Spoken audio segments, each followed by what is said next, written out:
চৰাইদেউত মুখ্যমন্ত্ৰী ডক্টৰ হিমন্ত বিশ্ব শৰ্মাৰ বিৰুদ্ধে সাংসদ গৌৰৱ গগৈ সৰব হৈ পৰা পৰিলক্ষিত হ'ল। পূৰ্বৰ চৰকাৰৰ কাম এতিয়া মেৰামতি কৰিব নোৱাৰে নেকি বুলি প্ৰতিক্ৰিয়া গৌৰৱ গগৈৰ। চৰাইদেউৰ বানপীড়িতৰ দুখ দুৰ্দশাৰ বুজ লৈ চৰকাৰৰ বিৰুদ্ধে সৰব হ'ল সাংসদগৰাকী। বিজেপি চৰকাৰে ঠিকাদাৰৰ পৰা পুঁজি সংগ্ৰহত গুৰুত্ব দিয়াৰ বাবেই নিৰ্মাণ কাৰ্যত দুৰ্নীতি সংঘটিত হৈছে বুলি মন্তব্য গৌৰৱ গগৈৰ। পুখুৰী খান্দিলে অসমৰ বানপানীৰ সমস্যা সমাধান হ'ব বুলিও অমিত শ্বাহে কৰা মন্তব্যৰ প্ৰতিক্ৰিয়া সাংসদগৰাকী। কেন্দ্ৰীয় গৃহমন্ত্ৰীক এই পৰামৰ্শ মুখ্যমন্ত্ৰী ডক্টৰ হিমন্ত বিশ্ব শৰ্মায়ো দিয়া বুলিও মন্তব্য গৌৰৱ গগৈৰ।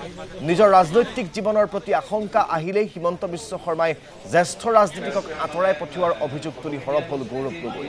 বিজেপিৰ কেন্দ্ৰীয় নেতৃত্বক চলনা কৰি হিমন্ত বিশ্ব শৰ্মাই পূৰ্বৰ মুখ্যমন্ত্ৰী সৰ্বানন্দ সোণোৱালক গাদীৰ পৰা আঁতৰালে বুলিও মন্তব্য সাংসদগৰাকী। সমগ্ৰ ভাৰতবৰ্ষত আমি দেখা পাইছোঁ যে বিজেপিয়ে মাত্ৰ ডাঙৰ ডাঙৰ ঠিকাদাৰৰ কাৰণে তেওঁলোকে কাম কৰে আৰু এই ঠিকাদাৰবোৰ ভালদৰে কাম নকৰে, তেওঁলোকক কমিশ্যন দিবলৈ হয়।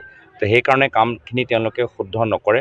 না আমি ভাল ৰাস্তা দেখা পাইছোঁ, ন ক'ৰবাত আমি স্মাৰ্ট চিটি দেখা পাইছোঁ, ন ক'ৰবাত আমাৰ মাথাউৰিবোৰ আমাৰ মেৰামতি হোৱা দেখা পাইছোঁ, না ক'ৰবাত আমি এয়াৰপৰ্ট দেখা পাইছোঁ। প্ৰত্যেক ঠাইতে আজি আমাৰ পইচা ব্যৰ্থ হৈ থকাহে দেখা পাইছোঁ আৰু মুখ্যমন্ত্ৰী আৰামত তেওঁলোকে আছে।